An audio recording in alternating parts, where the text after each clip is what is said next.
ਅੱਜ ਦਾ ਪੈਪਲੌਗ ਦੇਖਣ ਵਾਲੇ ਸਾਰੇ ਦਰਸ਼ਕਾਂ ਦਾ ਬਹੁਤ-ਬਹੁਤ ਸਵਾਗਤ ਹੈ।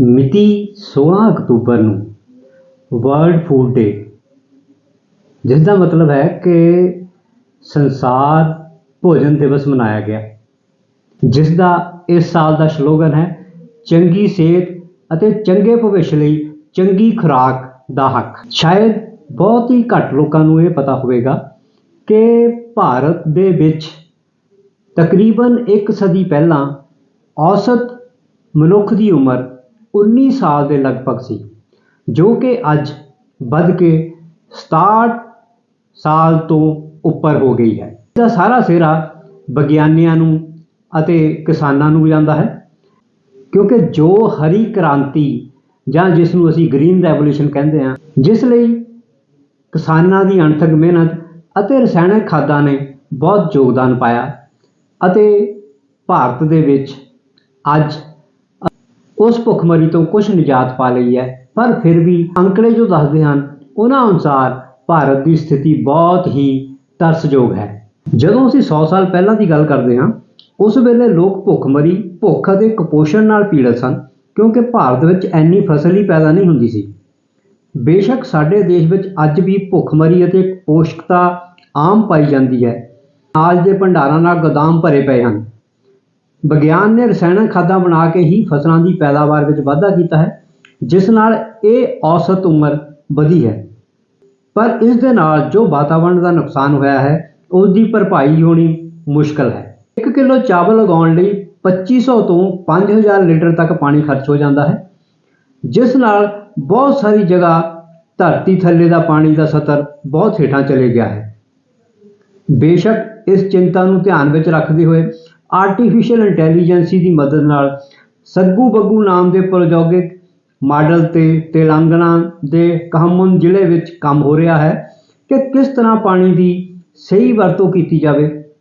ਪਰ ਇਸ ਤੋਂ ਇਲਾਵਾ ਵੀ ਹੋਰ ਬਹੁਤ ਕੁਝ ਕਰਨ ਦੀ ਲੋੜ ਹੈ। ਬਹੁਤ ਸਾਰੇ ਸ਼ਹਿਰਾਂ ਵਿੱਚ ਤਾਂ ਪਾਣੀ ਦੀ ਰਾਸ਼ਨਿੰਗ ਸ਼ੁਰੂ ਹੋ ਗਈ ਹੈ। ਭਾਰਤ ਵਿੱਚ ਚਾਵਲ ਦੀਆਂ 1,40,000 ਪ੍ਰਜਾਤੀਆਂ ਹਰੇ ਇਨਕਲਾਬ ਤੋਂ ਬਾਅਦ ਖਤਮ ਹੋ ਚੁੱਕੀਆਂ ਹਨ। ਸਾਡੇ ਵੱਲੋਂ ਉਗਾਈਆਂ ਜਾ ਰਹੀਆਂ ਫਸਲਾਂ ਦੀ ਗੁਣਵੱਤਾ ਘਟ ਰਹੀ ਹੈ, ਸੂਖਮ ਤੱਤ ਘਟ ਰਹੇ ਹਨ। ਚਾਵਲ ਅਤੇ ਕਣਕ ਵਿੱਚੋਂ ਜ਼ਿੰਕ, ਕਰਮਬਾਰ 33% ਅਤੇ 30% ਘੱਟ ਹੋ ਗਿਆ ਹੈ। ਇਸੇ ਤਰ੍ਹਾਂ ਆਇਰਨ ਜਾਂ ਲੋਹਾ 27% ਅਤੇ 19% ਘਟ ਗਏ ਹਨ। ਨਵੀਆਂ ਬੀਜਾਂ ਦੀਆਂ ਕਿਸਮਾਂ ਬਾਰੇ ਇਹ ਦੱਸਣਾ ਕੋਈ ਲਾਜ਼ਮੀ ਨਹੀਂ ਕੀਤਾ ਗਿਆ ਕਿ ਇਹਨਾਂ ਵਿੱਚ ਤੱਤਾਂ ਦੀ ਮਿਕਦਾਰ ਕਿੰਨੀ ਹੋਵੇਗੀ, ਜਿਸ ਨਾਲ ਭਾਰਤੀ ਮਨੁੱਖ ਪ੍ਰਜਾਤੀ ਨੂੰ ਭੋਜਨ ਰਾਹੀਂ ਇਹ ਸੂਖਮ ਤੱਤ ਨਾ ਮਿਲਣ ਕਾਰਨ ਕੁਪੋਸ਼ਣ ਦਾ ਸ਼ਿਕਾਰ ਹੋ ਕੇ 5 ਸਾਲ ਦੀ ਉਮਰ ਦੇ ਹਰ ਤੀਜੇ ਬੱਚੇ ਦਾ ਕੱਦ ਹੀ ਨਹੀਂ ਵੱਧ ਰਿਹਾ ਅਤੇ 66% ਬੱਚੇ ਅਨੀਮੀਆ ਮਤਲਬ ਖੂਨ ਦੀ ਘਾਟ ਦੇ ਸ਼ਿਕਾਰ ਹਨ। ਕੱਦ ਦੇ ਹਿਸਾਬ ਨਾਲ ਬੱਚਿਆਂ ਦੇ ਘੱਟ ਭਾਰ ਦੇ ਅੰਕੜਿਆਂ ਅਨੁਸਾਰ ਵੀ ਦੁਨੀਆ ਵਿੱਚ ਭਾਰਤ ਦਾ ਦਰਜਾ ਸਭ ਤੋਂ ਨੀਵੇਂ ਪੱਧਰ 'ਤੇ ਹੈ। ਗਲੋਬਲ ਭੁੱਖਮਰੀ ਦੇ 127 ਦੇਸ਼ਾਂ ਦੀ ਸੂਚੀ ਵਿੱਚ ਭਾਰਤ ਦਾ ਸਥਾਨ 105ਵਾਂ ਹੈ। ਨੇਪਾਲ ਵੀ ਸਾਡੇ ਤੋਂ ਉੱਪਰ ਹੈ।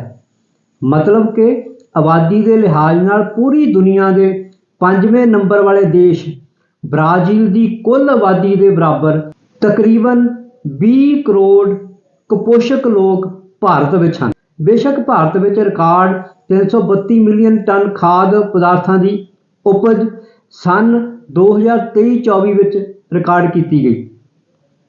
ਇਸ ਤੋਂ ਇਲਾਵਾ ਰਸਾਇਣਕ ਖਾਦਾਂ ਅਤੇ ਇੱਕੋ ਤਰ੍ਹਾਂ ਦਾ ਫਸਲੀ ਚੱਕਰ ਵੀ ਇਹਨਾਂ ਫਸਲਾਂ ਦੀ ਗੁਣਵੱਤਾ ਘਟਾਉਣ ਲਈ ਜ਼ਿੰਮੇਵਾਰ ਹੈ। ਪੰਜਾਬ ਵਿੱਚ ਹਰ ਕਿਸੇ ਨੂੰ ਕੈਂਸਰ ਰੇਲ ਗੱਡੀ ਦਾ ਅੱਜ ਪਤਾ ਹੈ। ਇਹ ਬਠਿੰਡਾ ਤੋਂ ਬੀਕਾਨੇਰ ਰਾਜਸਥਾਨ ਨੂੰ ਜਾਂਦੀ ਹੈ, ਜਿਸ ਵਿੱਚ ਇਸ ਇਲਾਕੇ ਦੇ ਕੈਂਸਰ ਨਾਲ ਜੂਝ ਰਹੇ ਲੋਕ ਸਫ਼ਰ ਕਰਦੇ ਹਨ। ਇਹ ਲੋਕ ਆਚਾਰੀਆ ਤੋਲਸੀ ਰੀਜਨਲ ਕੈਂਸਰ ਉਪਚਾਰ ਅਤੇ ਖੋਜ ਹਸਪਤਾਲ ਪਹੁੰਚਦੇ ਹਨ, ਜੋ ਕਿ ਇਹਨਾਂ ਮਰੀਜ਼ਾਂ ਲਈ ਸਸਤੇ ਇਲਾਜ ਲਈ ਮਸ਼ਹੂਰ ਹੈ। ਜੋ ਵਿਗਿਆਨ ਪੈਦਾਵਾਰ ਤਾਂ ਵਧਾ ਸਕਦਾ ਹੈ, ਪਰ ਸਰਕਾਰਾਂ ਦੀਆਂ ਨੀਤੀਆਂ ਅਤੇ ਸਕੀਮਾਂ ਕਾਰਨ ਸਭ ਨੂੰ ਰੋਟੀ, ਕੱਪੜਾ ਅਤੇ ਮਕਾਨ ਅੱਜ ਵੀ ਨਹੀਂ ਮਿਲ ਰਿਹਾ। ਸਾਡੀ ਪ੍ਰਤੀ ਆਦਮੀ 2024 ਵਿੱਚ ਔਸਤ ਆਮਦਨ $2485 ਹੈ, ਜਦੋਂ ਕਿ ਸੰਸਾਰ ਦੀ ਔਸਤ ਆਮਦਨ $13,920 2022 ਵਿੱਚ ਰਿਕਾਰਡ ਕੀਤੀ ਗਈ ਸੀ। ਅੱਜ ਦੇ ਯੁੱਗ ਵਿੱਚ ਮਰਨ ਦੀ ਤਾਦਾਦ ਵਿੱਚ ਵਾਧਾ ਪ੍ਰਦੂਸ਼ਣ, ਤੇਜ਼ ਰਫ਼ਤਾਰ ਵਾਹਨਾਂ ਦੇ ਐਕਸੀਡੈਂਟ ਅਤੇ ਦਿਲ ਦੇ ਦੌਰਿਆਂ ਨਾਲ ਜ਼ਿਆਦਾ ਹੋਇਆ ਹੈ। 2019 ਵਿੱਚ ਸਿਰਫ ਦਿੱਲੀ ਵਿੱਚ ਹੀ ਪ੍ਰਦੂਸ਼ਣ ਨਾਲ ਮਰਨ ਵਾਲੇ ਲੋਕਾਂ ਦੀ ਗਿਣਤੀ 17,500 ਦੇ ਲਗਭਗ ਸੀ। ਹੁਣ ਅਸੀਂ ਉਸ ਖਾਦ ਦੀ ਗੱਲ ਕਰਦੇ ਹਾਂ ਜਿਹਨੇ ਕਿ ਇਹ ਗ੍ਰੀਨ ਰੈਵੋਲੂਸ਼ਨ ਲਿਆਉਣ ਦੇ ਵਿੱਚ ਸਭ ਤੋਂ ਵੱਡਾ ਯੋਗਦਾਨ ਪਾਇਆ। ਫਰਿਟਜ਼ ਹਾਬਰ ਲੈਬੋਰੇਟਰੀ ਵਿੱਚ ਅਮੋਨੀਆ ਬਣਾਉਣ ਲਈ ਤਜਰਬੇ ਕਰ ਰਿਹਾ ਸੀ, ਪਰ ਉਸ ਵੱਲੋਂ ਬਣਾਈ ਜਾ ਰਹੀ ਅਮੋਨੀਆ ਦੀ ਮਾਤਰਾ ਸਿਰਫ 1% ਸੀ। ਉਸਨੇ ਬਹੁਤ ਕੋਸ਼ਿਸ਼ ਕੀਤੀ ਕਿ ਕਿਸੇ ਤਰ੍ਹਾਂ ਇਹ ਮਾਤਰਾ ਵੱਧ ਜਾਵੇ। ਹਾਈਡਰੋਜਨ ਅਤੇ ਨਾਈਟ੍ਰੋਜਨ ਦਾ ਇਹ ਕੰਪਾਊਂਡ 200 ਡਿਗਰੀ ਸੈਲਸੀਅਸ ਅਤੇ 200 ਐਟਮੋਸਫੈਰਿਕ ਪ੍ਰੈਸ਼ਰ ਤੇ ਹੀ ਬਣਦਾ ਹੈ। ਉਸ ਦਾ ਉਪਯੋਗ ਇੱਕ ਐਲੂਮੀਨੀਅਮ ਦੇ ਸਿਲੰਡਰ ਵਿੱਚ ਚੱਲ ਰਿਹਾ ਸੀ। ਉਸ ਦੇ ਕੋਲ ਇੱਕ ਇੰਜੀਨੀਅਰ ਰਾਬਰਟ ਲੀ ਰੋਸਸਿਗਨੋਲ ਨੇ ਜੁਆਇਨ ਕੀਤਾ। ਉਸਨੇ ਇੱਕ ਸੀਲ ਤਿਆਰ ਕੀਤੀ ਜਿਸ ਨਾਲ 200 ਐਟਮੋਸਫੈਰਿਕ ਪ੍ਰੈਸ਼ਰ ਬਣ ਸਕਦਾ ਸੀ। ਇੱਕ ਹੋਰ ਮਕੈਨਿਕ ਫਰੈਡਰਿਕ ਕਿਰਚਨਬੌਰਨ ਨੇ ਉਸ ਕੰਮ ਲਈ ਆਪਣਾ ਸਾਰਾ ਉਪਕਰਨ ਤਿਆਰ ਕੀਤਾ। ਜਦੋਂ ਇਸ ਵਿਗਿਆਨੀ ਹੈਬਰ ਨੂੰ ਇਸ ਇਜਾਦ ਲਈ 1918 ਵਿੱਚ ਨੋਬਲ ਪ੍ਰਾਈਜ਼ ਮਿਲਿਆ, ਉਸਨੇ ਆਪਣੇ ਇਨਾਮ ਲੈਣ ਮੌਕੇ ਦਿੱਤੇ ਆਪਣੇ ਵਿਆਖਿਆਨ ਵਿੱਚ ਨਾ ਸਿਰਫ ਇਹਨਾਂ ਦੋਹਾਂ ਦਾ ਜ਼ਿਕਰ ਹੀ ਕੀਤਾ, ਸਗੋਂ ਇਨਾਮ ਦੀ ਰਾਸ਼ੀ ਵੀ ਇਹਨਾਂ ਨਾਲ ਸਾਂਝੀ ਕੀਤੀ ਅਤੇ ਇਹਨਾਂ ਨੂੰ ਆਪਣੇ ਪੇਟੈਂਟ ਲਈ ਵੀ ਭਾਗੀਦਾਰ ਬਣਾਇਆ। ਉਸ ਤੋਂ ਬਾਅਦ ਅਮੋਨੀਆ ਨੂੰ ਵੱਡੇ ਪੈਮਾਨੇ ਤੇ ਬਣਾਉਣ ਵਿੱਚ ਕਾਰਲ ਵਾਚ ਵੀ ਹਿੱਸੇਦਾਰ ਸੀ ਅਤੇ ਉਸਨੇ ਆਪਣੇ ਇਸ ਉਪਕਰਨ ਦਾ ਨਾਮ ਹੈਬਰ ਵਾਚ ਰੱਖਿਆ, ਜੋ ਕਿ ਇਹਨਾਂ ਦੋਹਾਂ ਦੇ ਨਾਮ ਤੇ ਹੀ ਮਸ਼ਹੂਰ ਹੋਇਆ। ਵਾਚ ਵੱਲੋਂ ਇੱਕ ਦੁਨੀਆ ਦੀ ਸਭ ਤੋਂ ਵੱਡੀ ਰਸਾਇਣਕ ਪਦਾਰਥ ਬਣਾਉਣ ਵਾਲੀ ਫੈਕਟਰੀ ਵੀ ਲਗਾਈ ਗਈ ਅਤੇ 1931 ਦੇ ਨੋਬਲ ਇਨਾਮ ਨਾਲ ਵੀ ਸਨਮਾਨਿਤ ਕੀਤੇ ਗਏ। ਸੰਸਾਰ ਦੀ ਅੱਧੀ ਆਬਾਦੀ ਲਈ ਰਸਾਇਣਕ ਖਾਦ ਇਸੇ ਪ੍ਰੋਸੈਸ ਨਾਲ ਬਣਦੀ ਹੈ। ਹੁਣ ਅਸੀਂ ਦੂਸਰੇ ਪਾਸੇ ਦੀ ਗੱਲ ਕਰਦੇ ਹਾਂ ਕਿ ਇੱਕ ਪਾਸੇ ਤਾਂ ਵਿਗਿਆਨਕ ਆਪਣੇ ਇਨਾਮ ਦੀ ਰਾਸ਼ੀ ਅਤੇ ਹੋਰ ਸਾਰੇ ਪੇਟੈਂਟ ਲਈ ਵੀ ਦੂਸਰੇ ਆਪਣੇ ਸਾਥੀਆਂ ਦੇ ਨਾਲ ਉਹ ਸਭ ਕੁਝ ਸ਼ੇਅਰ ਕਰਦਾ ਹੈ, ਪਰ ਭਾਰਤ ਦੇ ਇੱਕ ਅਧਿਆਪਕ ਜਿਸ ਦੇ ਨਾਮ ਤੇ ਅਸੀਂ ਟੀਚਰ ਦਿਵਸ ਮਨਾਉਂਦੇ ਹਾਂ, ਉਸਨੇ ਆਪਣੇ ਹੀ ਇੱਕ ਵਿਦਿਆਰਥੀ ਜਦੂਨਾਥ ਸਿਨਹਾ ਦਾ ਥੀਸਿਸ ਚੋਰੀ ਕਰਕੇ ਆਪਣੇ ਨਾਂ ਤੇ ਛਪਵਾ ਲਿਆ। ਜਦੋਂ ਉਹ ਕਲਕੱਤਾ ਯੂਨੀਵਰਸਿਟੀ ਵਿੱਚ ਕਿੰਗ ਜਾਰਜ ਪੰਜਵੇਂ ਦੀ ਚੇਅਰ ਦੇ ਧਾਰਕ 1921 ਤੋਂ 1932 ਤੱਕ ਸਨ ਅਤੇ ਫਿਲਾਸਫੀ ਦੇ ਪ੍ਰੋਫੈਸਰ ਵੀ ਸਨ। ਬੇਸ਼ੱਕ ਇਸ ਅਧਿਆਪਕ ਦਾ ਸਿੱਖਿਆ ਨਾਲ ਸੰਬੰਧਿਤ ਸਮਾਂ ਵੀ ਬਹੁਤ ਹੀ ਸ਼ਾਨਦਾਰ ਪ੍ਰਦਰਸ਼ਨ ਨਾਲ ਅਲੰਕ੍ਰਿਤ ਹੈ।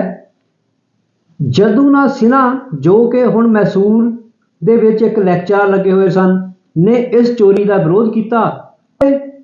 1510 ਦੇ ਲਾਗੇ ਛਾਗੇ 1929 ਦੇ ਕਰੀਬ ਕਲਕੱਤਾ ਹਾਈ ਕੋਰਟ ਵਿੱਚ ਉਸ ਆਪਣੇ ਅਧਿਆਪਕ ਉੱਪਰ ਥੀਸਿਸ ਚੋਰੀ ਕਰਨ ਦਾ ਦੋਸ਼ ਲਗਾਉਂਦੇ ਹੋਏ 20,000 ਰੁਪਏ ਦਾ ਮੁਕੱਦਮਾ ਠੋਕ ਦਿੱਤਾ। ਤਾਂ ਉਸ ਅਧਿਆਪਕ ਨੇ ਸਤੰਬਰ 1929 ਦੇ ਪਹਿਲੇ ਹਫ਼ਤੇ ਵਿੱਚ ਜਦੂਨਾਥ ਅਤੇ ਉਸ ਅਖਬਾਰ ਦੇ ਸੰਪਾਦਕ ਤੇ 1 ਲੱਖ ਰੁਪਏ ਦਾ ਮਾਨਹਾਨੀ ਦਾ ਮੁਕੱਦਮਾ ਕਰ ਦਿੱਤਾ, ਜਿਸ ਵਿੱਚ ਇਹਨਾਂ ਦੇ ਖੱਤ ਤਕਰੀਬਨ 9 ਮਹੀਨੇ ਇਸੇ ਵਿਸ਼ੇ ਨੂੰ ਲੈ ਕੇ ਛਪਦੇ ਰਹੇ ਸਨ। ਕਈ ਨਾਮੀ ਕਰਾਮੀ ਹਸਤੀਆਂ ਨੇ ਅਧਿਆਪਕ ਦੇ ਪੱਖ ਵਿੱਚ ਬੜੇ ਠੋਕ ਕੇ ਬਿਆਨ ਦਿੱਤੇ, ਜੋ ਝੂਠੇ ਹੀ ਕਹੇ ਜਾ ਸਕਦੇ ਹਨ। ਬੜੇ ਦਿੱਗਜ ਵਕੀਲਾਂ ਨੇ ਬਿਨਾਂ ਕਿਸੇ ਫੀਸ ਦੇ ਅਧਿਆਪਕ ਦੇ ਪੱਖ ਵਿੱਚ ਕੇਸ ਲੜਨ ਲਈ ਫੈਸਲਾ ਕਰ ਲਿਆ। ਪ੍ਰੋਫੈਸਰ ਜਦੂਨਾਥ ਸਿਨਹਾ ਤੇ ਬਹੁਤ ਦਬਾਅ ਪਾਇਆ ਗਿਆ, ਜਿਸ ਨਾਲ ਉਹ ਤਕਰੀਬਨ ਇਕੱਲਾ ਹੀ ਰਹਿ ਗਿਆ। ਅੰਤ RSS ਦੇ ਇੱਕ ਨੇਤਾ ਸ਼ਿਆਮਾ ਪ੍ਰਸਾਦ ਮੁਖਰਜੀ, ਜੋ ਕਿ ਉਸ ਅਧਿਆਪਕ ਦਾ ਦੋਸਤ ਵੀ ਸੀ ਅਤੇ ਜਿਸ ਦਾ ਪਿਤਾ ਆਸ਼ੂਤੋਸ਼ ਮੁਖਰਜੀ ਕਲਕੱਤਾ ਯੂਨੀਵਰਸਿਟੀ ਦਾ ਵਾਈਸ ਚਾਂਸਲਰ ਸੀ, ਵੱਲੋਂ ਅਦਾਲਤ ਤੋਂ ਬਾਹਰ ਹੀ ਇਹਨਾਂ ਵਿੱਚ ਸਮਝੌਤੇ ਦੇ ਰੂਪ ਵਿੱਚ ਕਿਹਾ ਜਾਂਦਾ ਹੈ ਕਿ ਵਿਦਿਆਰਥੀ ਨੂੰ ਕੁਝ ਪੈਸੇ ਦੇ ਕੇ ਕੇਸ 1933 ਵਿੱਚ ਰਫਾ ਦਫਾ ਕਰਵਾ ਦਿੱਤੇ ਗਏ। ਇਸ ਕੇਸ ਨੂੰ ਰਫਾ ਦਫਾ ਕਰਵਾਉਣ ਲਈ ਉਸ ਅਧਿਆਪਕ ਨੇ ਆਪਣੇ ਰੁਤਬੇ ਅਤੇ ਸਮਾਜ ਵਿੱਚ ਆਪਣੇ ਨਾਮੀ ਕਰਾਮੀ ਲੋਕਾਂ ਨਾਲ ਸੰਬੰਧ ਹੋਣ ਦਾ ਭਰਪੂਰ ਸਹਾਰਾ ਲਿਆ ਸੀ। ਕਿਹਾ ਗਿਆ ਹੈ ਕਿ ਤਕੜੇ ਦਾ ਸੱਤੀ ਵੀ 100, ਪਰ ਇਹ ਕੇਸ ਦੱਬ ਹੀ ਦਿੱਤਾ ਗਿਆ ਕਿਉਂਕਿ ਇਸ ਨਾਲ ਉਸ ਵਿਅਕਤੀ ਦੇ ਵਕਾਰ ਅਤੇ ਸਾਖ ਨੂੰ ਬਹੁਤ ਬੜਾ ਧੱਕਾ ਲੱਗਣਾ ਸੀ। ਇਹ ਅਧਿਆਪਕ ਬਾਅਦ ਵਿੱਚ 1931 ਤੋਂ 36 ਤੱਕ ਆਂਧਰਾ ਯੂਨੀਵਰਸਿਟੀ ਅਤੇ 1939 ਤੋਂ 1948 ਤੱਕ ਬਨਾਰਸ ਹਿੰਦੂ ਯੂਨੀਵਰਸਿਟੀ ਦਾ ਵਾਈਸ ਚਾਂਸਲਰ ਵੀ ਰਿਹਾ। ਹੌਲੀ ਹੌਲੀ ਇਹ ਕੇਸ ਚੰਦ ਲੋਕਾਂ ਨੂੰ ਯਾਦ ਰਿਹਾ, ਪਰ ਇਤਿਹਾਸ ਕਦੇ ਵੀ ਇਸ ਘਟਨਾ ਨੂੰ ਨਹੀਂ ਭੁਲਾਏਗਾ क्योंकि अदालत के आर्काइव दे विच ये केस हमेशा सांभिया होया है अते जदों भी उस अध्यापक का नाम लिया जाएगा तो जदूनाथ का चेहरा अते इस अध्यापक वालों उस दे नाल कीता गया धोखा हमेशा याद रखा जाएगा। बेशक इस धोखे नूं छुपाउण की बहुत कोशिश की गई। अज खैर इन्ना ही, अगले हफ्ते फिर पेश होवांगा किसी होर कहानी दे नाल। तद तक आप जी का बहुत बहुत धन्यवाद।